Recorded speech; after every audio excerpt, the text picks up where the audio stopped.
Hello, good morning, good afternoon, good evening, wherever you are. Uh, we would like to thank Xyoli Pérez-Campos to talk about today in the plenary, in this Wednesday plenary, on effective earthquake communications to three different players. It's Xyoli Pérez-Campos has a doctorate from Stanford University and has been a visiting researcher at California Institute of Technology. She has received student and professional awards, the most recent from the Stanford School of Earth, Energy and Environmental Sciences for her professional career as an alumnus of that university. She has extensive and active participation on boards of directors of professional societies, both Mexican and international. She is currently a professor at the Institute of Geophysics and a lecturer at the School of Engineering, Graduate School of Earth Sciences at the National Autonomous University of Mexico. For the last 7 years, she has been the head of the National Seismological Service of Mexico, dealing with the rapid response to significant earthquakes, informing authorities and the public, participating in town halls at the Mexican Congress, and enthusiastically participating in a variety of outreach activities in Mexico. So we thank Xyoli Pérez-Campos to address us today in this important talk. Thank you, Xyoli. Good morning or good afternoon, depending where you are in the world. First, let me thank SSA for inviting me for this plenary talk, where I'm going to talk about my experience in effective earthquake communication to three different players.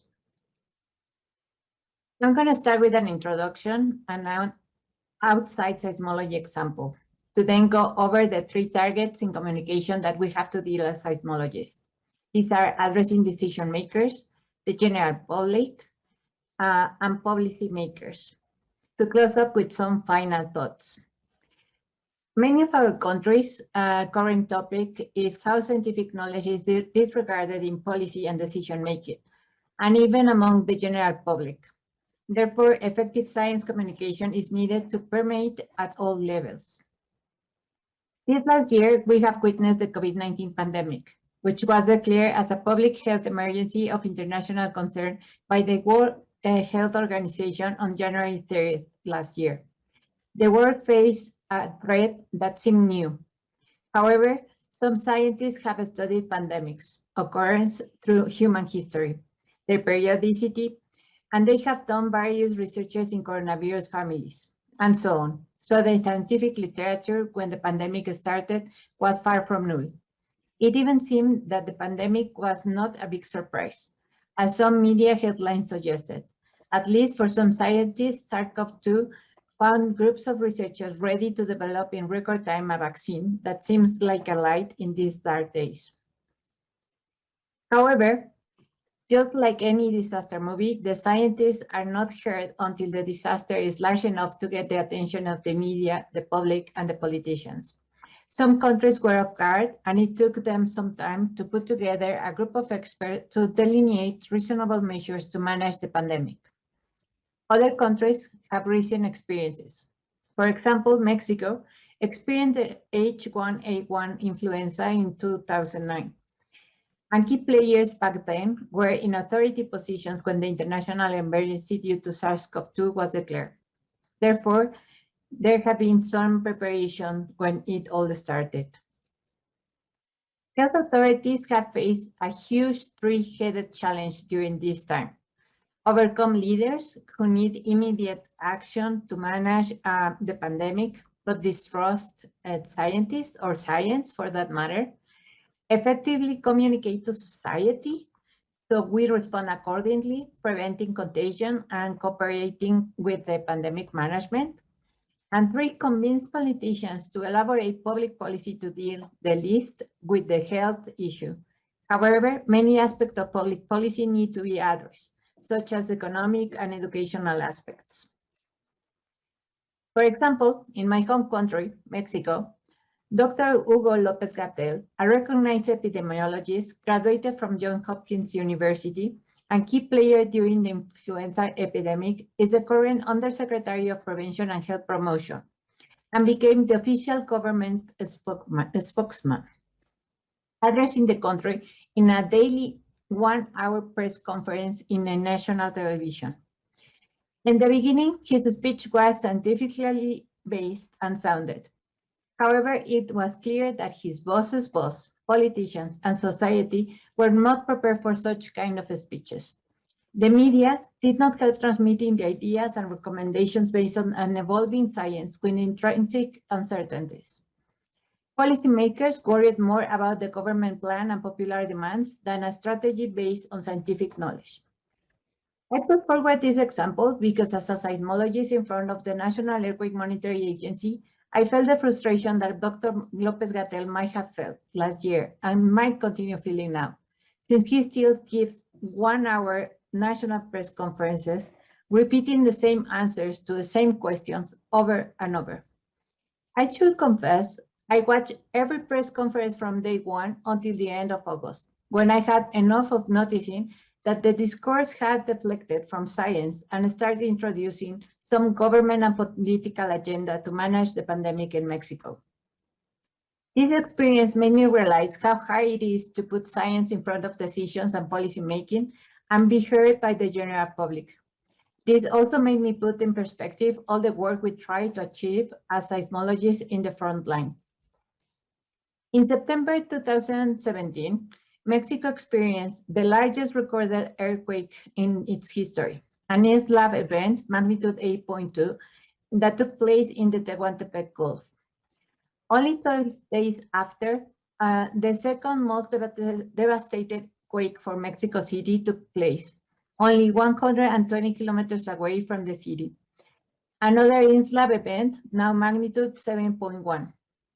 Until that moment, I have been in charge of the Mexican Seismological Service, or SSN, for over 3 years. I had already faced a magnitude 7.2 a month after I took office. I had little experience back then in dealing with the media, authorities, or politicians. However, I was lucky since the quake did not cause damage in Mexico City and it caused only minor damage in the epicentral region. This, as a result, had very little attention given by the media, by politicians, and by authorities. During those 3 years, then I had the opportunity to go to an IRIS workshop in Chile, talk to other network operators, and more importantly, I took advice from Sergio Barrientos, who told me to have ready a plan to put forward when the opportunity presented, and get involved with authorities and politicians. When the 2017 earthquakes happened, the story was completely different. The SSN was ready to face events and responded properly, and I was ready to handle the 3-arena circus. These quakes will let me exemplify in this talk the 3-headed challenges we also face. Inform real-time decision makers, deal with public communication, and try to influence policy making. In some countries, earthquake monitoring is within a government institution, which might also be responsible for immediate emergency response. In others, the number of stakeholders when an earthquake occurs is way more than 2, and the structure for decision-making is quite complicated. That is the case for Mexico and other Latin American countries. To start, the SSN is part of the Institute of Geophysics, which is a research institution of the National Autonomous University of Mexico. This fact has some benefits, but also some complications. Some of the benefits of not being a governmental agency are keeping the SSN away from politics. Its personnel does not rotate with each new government, which allows continuity in its policies and projects.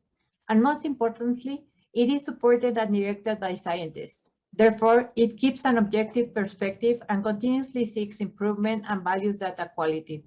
On the downside, a 24/7 operation and rapid temporary station deployment are tricky under university administration policies. There is also the need to deal with many institutions and authorities when an earthquake hits, including university system. To start simplifying this complexity at the SSN, we do earthquake monitoring. However, we do not operate the earthquake early warning system established in Mexico in 1993. This system is operated by a civil association financed mainly by Mexico City's government. This association distributes the warning to specific users, such as some TV and radio stations and some local governments. In the case of Mexico City, it is the government that operates the loudspeakers installed all over the city that now sound the seismic alert. Therefore, now and then, we get a false alert because the operator of the loudspeakers makes some mistakes. Of course, the SSN gets the blame, and complaints are given that from the people's perspective, and maybe yours too, the SSN is a natural agency to do both activities, operate the earthquake early warning system and the earthquake monitoring. When an earthquake hits, SSN locates it and estimates its magnitude, both automatically using SysCom and manually by trained analysts. The precision in the automatic solution is critical since it detonates a cascade of internal and external processes. Externally, the seismic parameters are shared in real time with three key players. The Tsunami Warning Center, or CAT, operated by the Navy, the Seismic Instrumentation Unit, or WIS, of the Institute of Engineering and UNAM, and the National Center for Prevention Disaster, or CENAPRED, a government institution that now is part of the Secretariat of Public Security and Citizen Protection. As soon as the earthquake parameters are confirmed, the monitoring center communicates by phone and radio to CAT and CENAPRED. Simultaneously, a WhatsApp message is shared with all high authorities of all the institutions involved. Mexico has a history of tsunami occurrence. The latest recorded reached more than 10 meters in height in 1932. A local tsunami can reach the Mexican coast in less than 10 minutes. So the fastest seismic parameter estimation is the most warning time for the coast population. Therefore, CAT shares a screen with SysCom console that shows the same SSN gets in real time.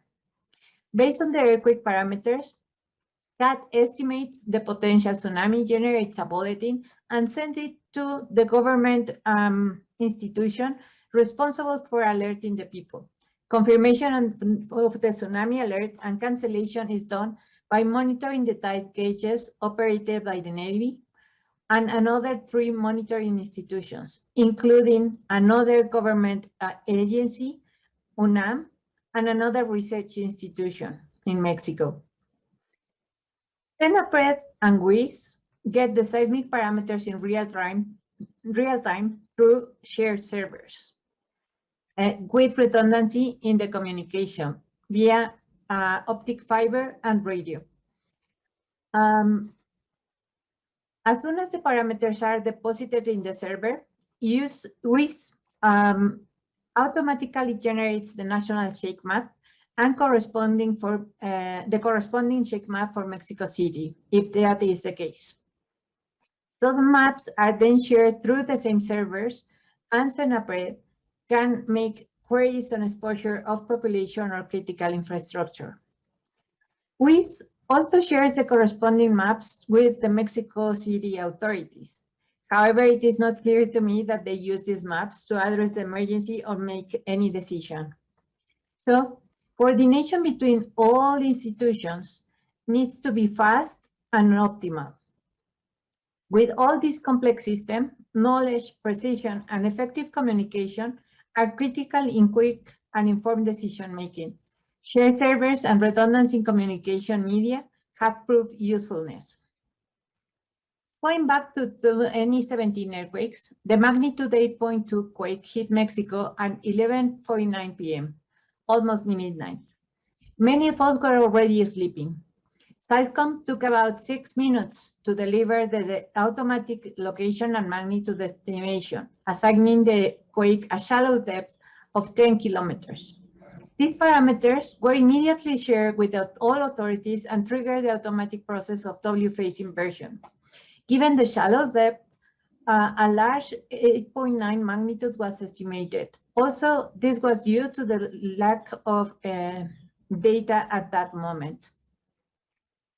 This data was not shared publicly. Instead, analysts worked hard to determine the depth of this event, while another group was working on preparing the event report, which was publicly available 1 hour and a half later. Let me confess that it took us quite some time to produce the final moment magnitude of 8.2. For this quake, depth determination was a nonsense.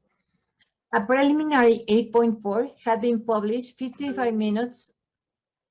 A preliminary 8.4 had been published 55 minutes after the origin time. So all the media were informing about the largest shock in the instrumental history for Mexico. Fortunately, our communication protocols with authorities are efficient. Just when the president was about to address the country, we communicated the final magnitude to the authority, who quickly informed the president and avoided extra confusion in the people by mentioning an old value of the overestimated magnitude. I cannot imagine the mess it could have caused if the president mentioned 8.4 and 1 minute later we published 8.2.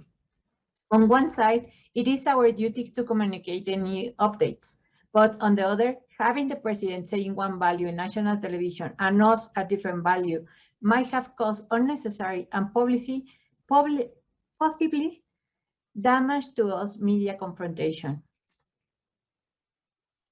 A problem we face is that health food products end up in web portals with no use from decision makers, since we have overseen communication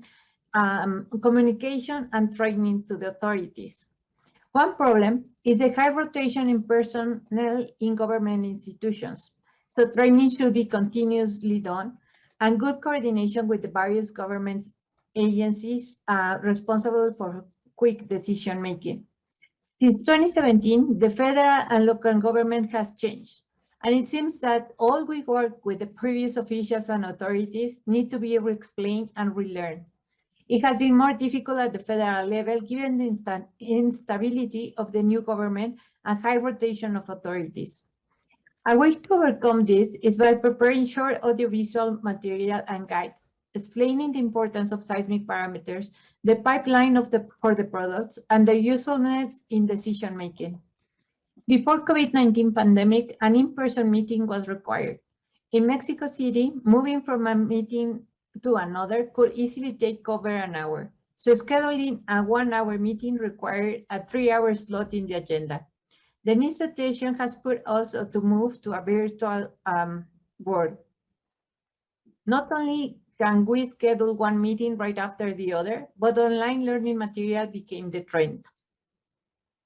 Another critical element is the public.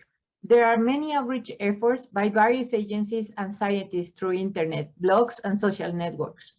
However, sometimes, especially when a big earthquake happens, it requires extra efforts to fight against popular pseudo-scientists or fake news. Identifying the usual questions and public concerns can help us in designing target publications and communications. Also, right after an earthquake, media handling through press conference and one-on-one interviews can diffuse part of the confusion and concern first generated by the event. It also helps to have a strong, trustable figure as the spokesperson, whom the public and media will look for and listen to. For the 2017 quakes, the media and people demanded immediate information. For the midnight event on September 7, European media were the first to ask for information, followed by the South American news and finally the Mexican media. For the September 19th earthquake, since it hit at 1 p.m. in the afternoon, news was already in the air, so their phone calls to the monitoring center began right away. For this quake, we had the revised parameters within 10 minutes. The shaking we experienced at the monitoring center had been severe, which made us wonder about the potential damage the city might have suffered. But we had no information about it. The information is collected and managed by SENAPRED at a national level, and by the civil protection state offices. Nevertheless, the news demanded information from us in this sense. That day, WhatsApp continued working properly, so it became the way to communicate with family and others. Within few minutes, I received a message through my family chat informing me about the collapse of a building near my home. Therefore, when I received the news phone call, I already knew that damage had happened in the city. However, I did not have the details or extension of the damage, and I only have a point in the city from unofficial channels.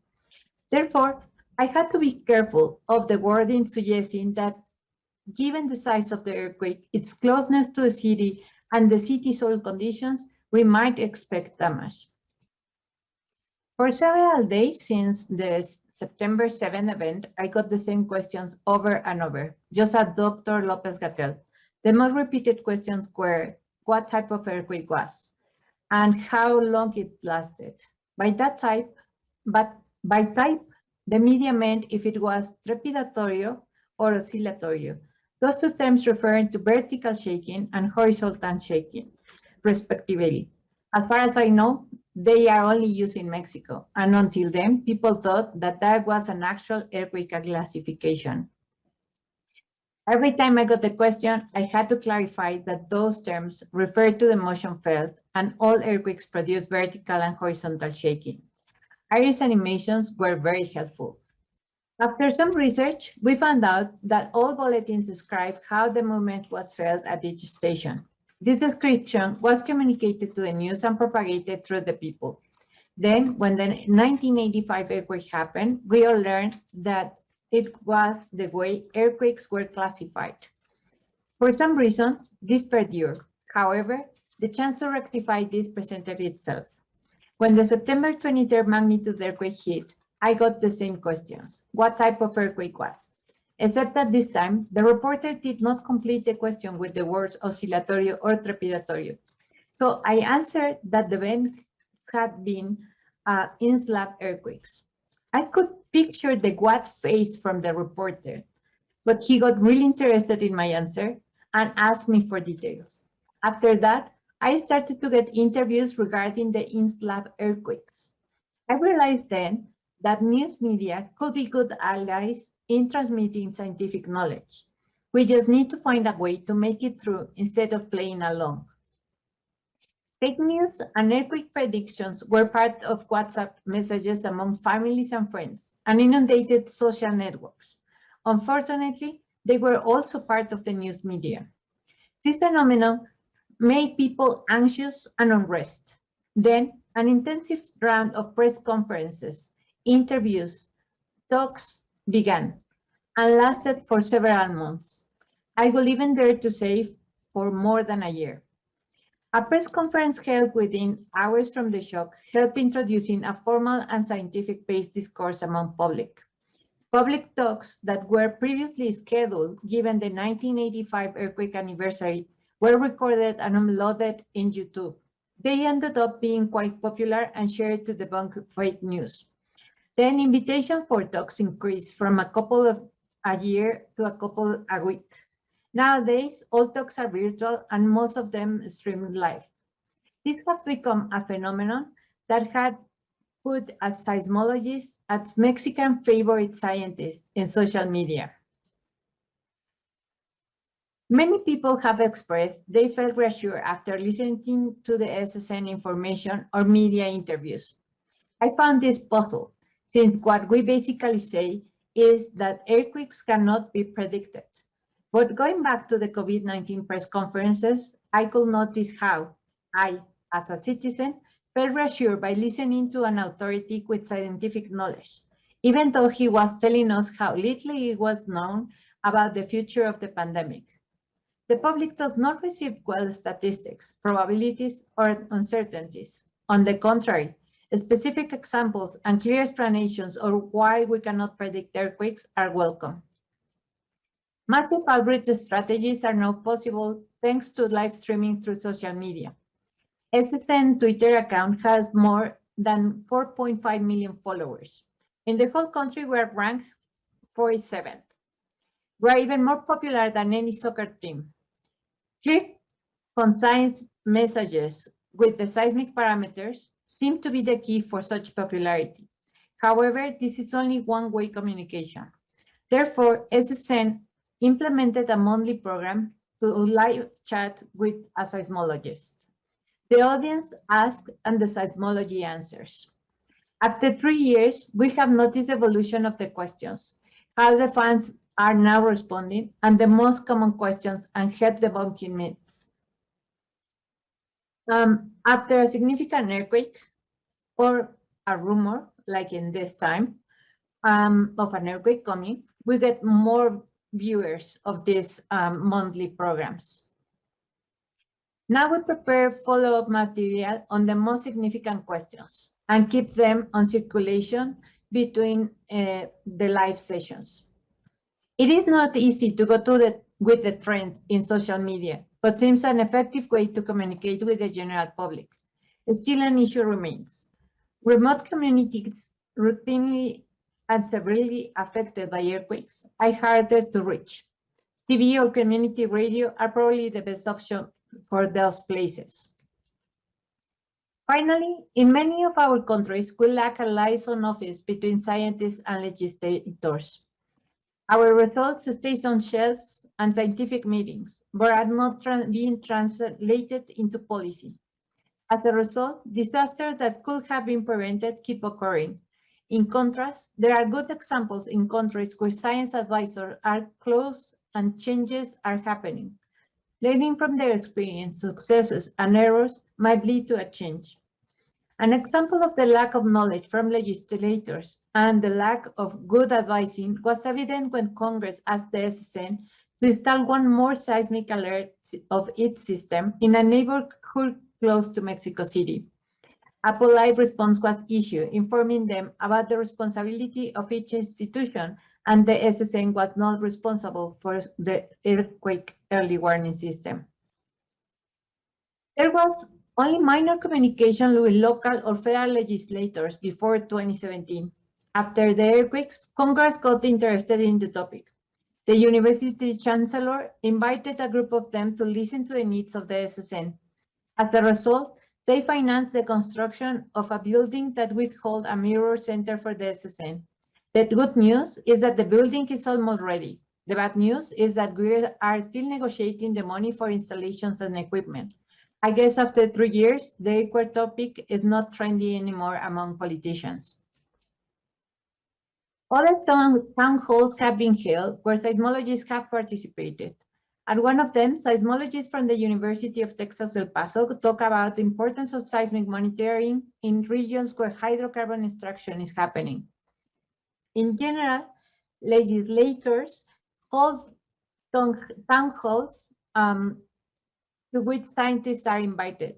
We even actively participate in policy drafting. However, our participation and recommendations do not seem to impact the final policy. Somehow, they get lost in translation from draft to final.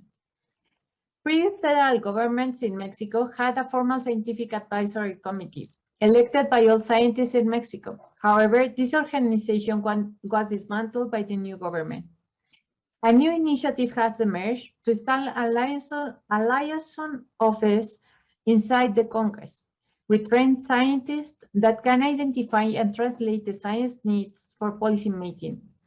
Locally, Mexico City has proposed a scientist office at every high-level government office.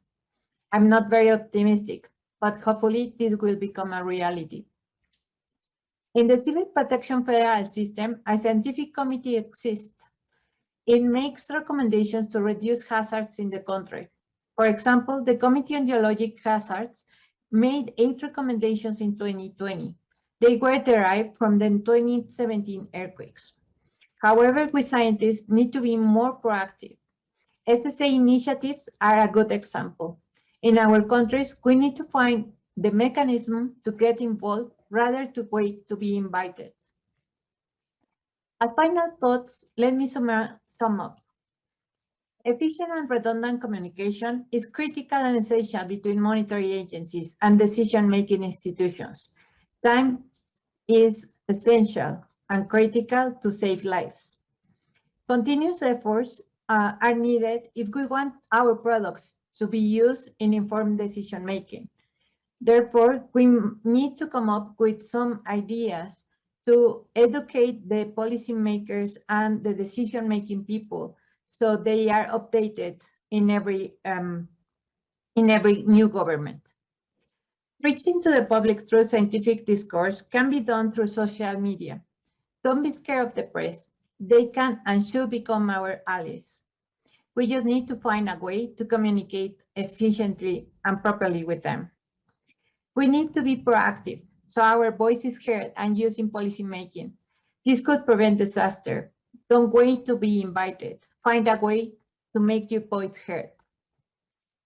And with that, I thank you a lot for this time and your attention to this presentation.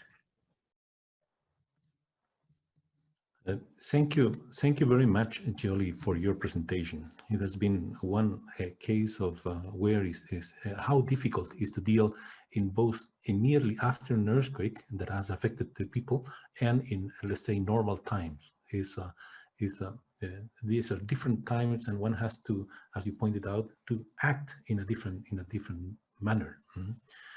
And I would like to introduce as well Marino Protti from of SICORI. This is the observatory, the volcanological observatory in Costa Rica, and for your comments on reactions on Xyoli's presentation, and then we start with the questions and answers from Xyoli. Please, Marino. Yeah. Hi everyone, and thank you everyone for attending this plenary, and thanks to Xyoli for such a wonderful presentation and for sharing us her experience in dealing with the government, the media, and the population on issues that we have to deal all the time as seismologists. And so we welcome everyone to post questions on the chat. There are already a couple of questions there, but just keep posting there. And if you have any experience also that you want to share with all the attendees in this plenary session, you're welcome. So I'm going to start with one of the questions in the chat.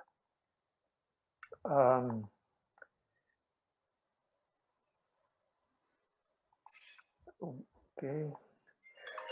So Susan Hott says, thank you, Xyoli. I agree 100% on the potential to reach people through social media. Here's a question from Fabia Terra. What is the biggest challenge in communication at the highest government levels? Xyoli? Thanks, Fabian, for the question. Actually, when you are in such a vertical authority system, like we are at UNAM and the SSN, and then I have UNAM authorities and then so on, it's really hard to reach to the top. So I have to scale my request to meet with congressmen or with any authority through my director, then he through the next level of the university, and then this level goes to the pair at the highest level. But then I found out that once you are there, you are known, and then you get direct contact with the people. So it's just a matter to find a way to scale that ladder, and then communication will start. The other way to do it is through the National Science Academy. So in Mexico, we have the Mexican National Science Academy, and I don't belong there, but I'm not a member, but somehow I started getting related with the persons involved with the board of the academy, and they started inviting me to talk about the policy and law and science and technology law that is coming. So I got to discuss with them and then get to discuss with the congressman about it. I think that's how I got invited to this town hall about having a representative link to science in the Congress in Mexico. So I will say just try to find any possible link in your country or in your organization. And for me, in the university, is go up in the ladder in the university to find the right level for the person I need to meet. Thank you, Xyoli. Yeah, I will also add that sometimes even the media helps making seismologists exposed to officials, and sometimes you don't even have to climb that ladder. I mean, they contact you directly because they also see the news, and they know which people are talking and have the knowledge to talk about these processes, and they try to contact them directly. So that is very true, Marino. But I will say that happens when the earthquake hits, then you get the exposure. Meanwhile, you need to find a way to get there. Otherwise, you have to wait until they come to you when the earthquake hits. So yeah, that's why it is very important for us seismologists or for people who work in an observatory is to come out to the media after every felt earthquake. I mean, it doesn't matter, it doesn't have to be large, just a felt earthquake in a community. You come to the media and you explain the process, you talk about the earthquake, and that will build exposure for later on when there is a large earthquake. They will know who to contact. Yeah, completely agree. I don't know if Sergio has any comments or want to point out to any of the questions in the chat. That's absolutely the case. I think in most places you have to build this I think acknowledgement between the decision makers and the people responsible for the information, for the seismic information, public seismic information, and is I think is a case in everywhere. I wanted to ask Xyoli, there are a lot of questions in the chat, and I would like to jump in and ask Xyoli whether she shares the responsibility of talking with the decision makers, with other people, or she is doing on her own. It's important to keep the same momentum with the same people to continue these the policies. So Xyoli, can you comment on that a bit, please? I would say it's very important to select a spokesperson because that will give the institution the only one image, one discourse, and it won't get into controversies among the media.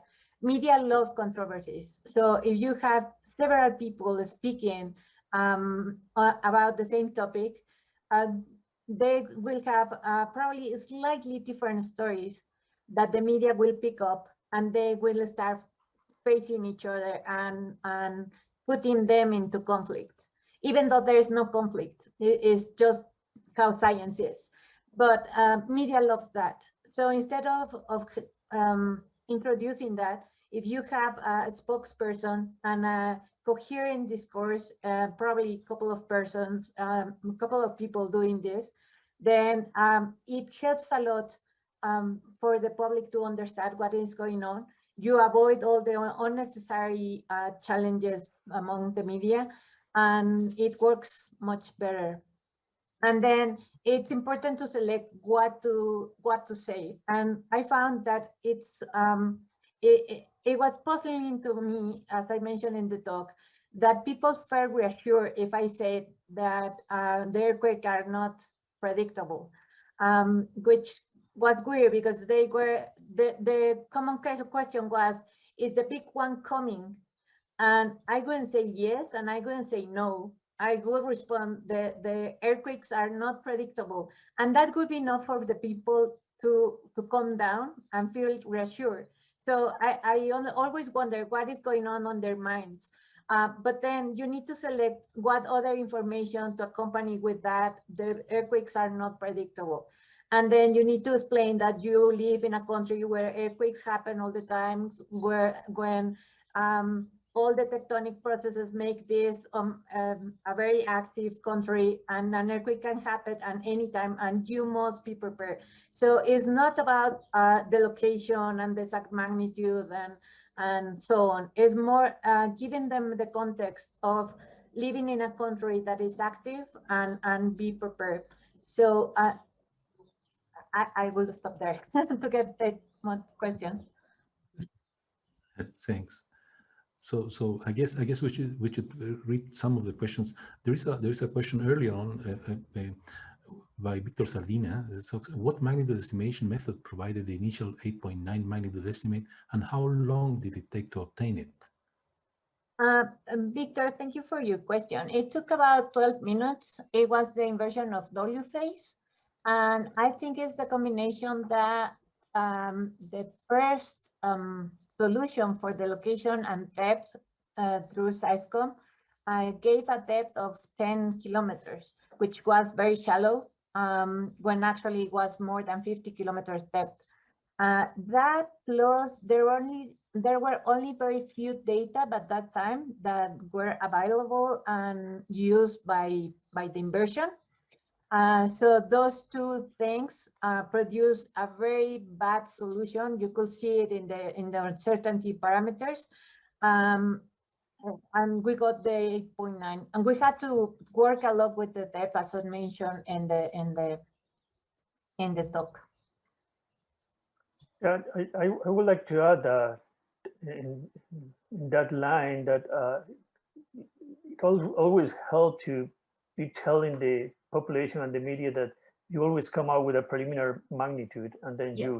you refine the magnitude, and it's fine that if you're off by 0.2, 0.3 in the magnitude, because it's part of the process. I mean, you just want to give you need to give a value. It's an 8.2, it's not a 6.1 or a 9.5. At least you are in the right order, and there's always a better magnitude that is going to come on later, but there is always you have to give a preliminary magnitude and explain from the beginning that it's preliminary and it's going to change. So I would add to that, Marino, that I remember that discussion more than 7 years ago. This was with the previous head of the SSN, that we were debating about what the people expected. And if they expected like the right magnitude, then we should wait until we have the right magnitude. Or if we educate people saying we have this preliminary information and then we update it. And we decided the second one because that's how the system works and that's how we do the things. So instead of waiting 30 minutes to have the revised magnitude, it was better for the public to start knowing all the preliminary results until at some time we decided this was a revised magnitude. And now where we are moving to is to let them know that things can change even days after, because you will have more information, more data, more analysis, and then you have to update the parameters. So we experienced that on the June 23rd event last year, where we had to update the magnitude the day after. And it's, you know, as the responsible of the system, you felt that, oh, this is going to be bad. I'm updating my magnitude in social media to more than 5 million people at the same time. But you know, that's the process. So you just click and send the updated version. And you tell the people, we now have more data. We now make this revision process, and this is the updated magnitude. So I think people took it well, and so that means that somehow they're getting used to this updating system. Yeah, and also to add to the confusion, there are many other agencies that report the magnitude, and people go to the USGS to get a magnitude. They may go somewhere else, or even in the same country, there may be several institutions that provide earthquake parameters. So that's why it's always important to tell the people that these preliminary magnitudes are going to change. Yep, totally. But I think, again, communicating people that that's how this works, and we use different data, different methodologies, and so on, and how they differ, they start understanding better. Yeah, on that line, there is a question by James Vela, who said, are you going to do different response depending on 8.2 or 8.4? Since the global uncertainty is about 0.2 or 20%, why don't you report M to the nearest quarter of magnitude, call it, and just do it? Does the public process decimal precision? He goes on saying that policies disasters that could be prevented or occurring, are there some examples? Drop, cover, hold only works if buildings can withstand the shaking. He continues. So I guess you covered that up already. Victor Sardina asks, what about communications with government officials during or right after a recent event? I guess this is what you mentioned, just climbing up the ladder at the beginning to get the right officials and give the information. Yeah, but in real time, we have that connection with the right authorities that are making the decisions. So that channel is open for the real time operations. Sergio? And Jose Vidal has another question. Particularly, he asks, what does it mean, SINAT, S-I-N-A-T, and what is the relation of the collaboration between the institutions that you have shown? Sorry if I wasn't clear. SINAT is the National Tsunami Early Warning Tsunami System. National Early Warning Tsunami System. So it puts together several institutions, both government and research institutions. So it involves UNAM, CICESE, which is another research institution in Mexico, and 3 government institutions. One of them, the Navy, who operates the Tsunami Warning Center. And the relationship is that we all operate a monitoring network that is the SSN or the National Seismological Service provide with the seismic parameters, and the other agencies provide with the gauge measurements in real time. And then CAT, or the Tsunami Warning Center, gets the seismic parameters and then detonates the modeling for the possible tsunami, and then issue a bulletin. And then it transmits the decision to another government institution that issues the alert in case that it needs to be issued to the public. Otherwise, it's just all internal. And we collaborate in terms of projects and money to operate this whole system. Okay, yeah, there's a question by Dave Wald. He says, thanks, Xyoli. I'm confused about one issue. In terms of communication, does the public get to see the shake map or damage estimates in Mexico City and in Mexico countrywide? There was a shake map on the screen in the background during the media briefing you showed. Yes, they get to see it through 2 ways. One is the SSN bulletin that is issued about 1 hour, hour and a half after the event.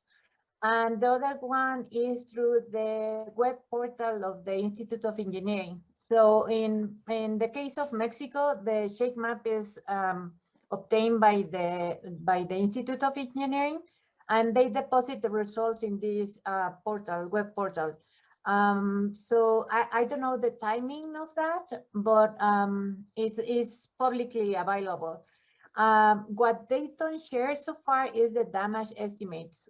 Those are only shared with authorities. Oh, perfect. Thanks. Renate Hartog, she asks whether you have agreements with other institutions about which one should be the communications authority after a large event. Well, in Mexico, we do. The SSN is the national institution to report the the main earthquakes. So that has been established since several years ago, and this has avoided national confusions, and it has helped with the topic that we discussed before about different discourse and different magnitudes or locations. We still have that issue with other international agencies, but I mean, it's okay to have that, and we have dealt with that with the media. There's a comment by Kik O. She says, it is interesting that confusion in Mexico in whether the earthquake was vertical or horizontal. My impression in China is that the decision makers can find it difficult to read the focal mechanisms, especially if it is not one of the standard visuals. Yeah, completely agree. And I have the luck to meet with Martin Valer, and he had a nice MATLAB script that produces a block animation or a block picture of how they moved, so how the blocks move. So now we include that in our report. And also I have used cardboard blocks in my press conferences to show how the blocks moved. And I think that helped to the public, and I don't know if the decision makers, but we need to do lots of education to the decision makers so they understand what we are saying and make the right decisions. Sergio? There is another question by Luis Domi. I'm not sure of the last name. How was your experience during the last year La Crucecita earthquake M7.0 that happened during the COVID lockdown? I guess you had special difficulties because of the accessing and all the restrictions. Thank you, Luis, for your question. It was challenging, but it worked very nicely. We had people on site, or the analysts are on site. Only one analyst at a time is on site. So, and people, unfortunately, we had one person for systems, and so he could take care of the downs that we had, because we experienced some downtime in our web portal. So he had to reset the server for the web portal so people could see what was going on. I held the press conference from home with the same back that you see in my projection now. What else? I had my cell phone communicating to the authorities. So the cell phone communications get really bad when the earthquake hits. But WhatsApp has proved to be very efficient in those times. And that was the media we used in 2017. And that was, again, the media we used in 2020. So at the end, communications went fine, thanks to that. Some of the people on the team lost electricity at home and internet at home. But since we had on-site people, then everything worked just as normal.